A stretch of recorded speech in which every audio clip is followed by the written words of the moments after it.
Hello বন্ধুরা, নিয়ে চলে এসেছি ছোট্ট একটা ভিডিও। আর এগুলো দেখো সবকিছুই কিন্তু দেশের জিনিস, আমার ফ্রেন্ড আমাকে দিয়েছে। আমার জন্য তো জাস্ট এগুলো অমৃত বলতে পারো। তো দেখো এখানে বাদামগুলো আমি খোসা ছাড়িয়ে নিচ্ছি, এই বাদামগুলো দিয়েই একটা জিনিস বানাবো। তো যাই হোক, আমি এবার জলখাবার খেয়ে নেব। সকাল থেকে কিছু খাওয়া হয়নি, দিয়ে দেখো মুড়ি আর ঘুগনি নিয়ে নিচ্ছি, অল্প খেয়ে নেবো।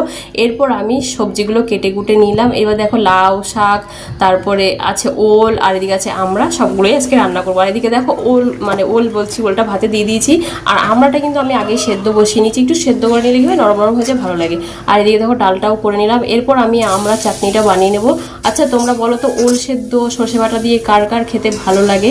আমার তো খুবই ভালো লাগে। এইখানে অ্যাকচুয়ালি ওল পাওয়া যায়, তবে অতটা সুন্দর নয়, দেশের ওলগুলো সবচেয়ে বেশি টেস্ট হয়। আর এদিকে দেখো আমার আমরা চাটনিও রেডি হয়ে গেছে। এবার আমি করব লাউ শাকটা। আর যেহেতু এখানে পোস্ত খুব একটা পাওয়া যায় না, আর দাম প্রচুর, যার জন্য আমাদের আনাও হয় না।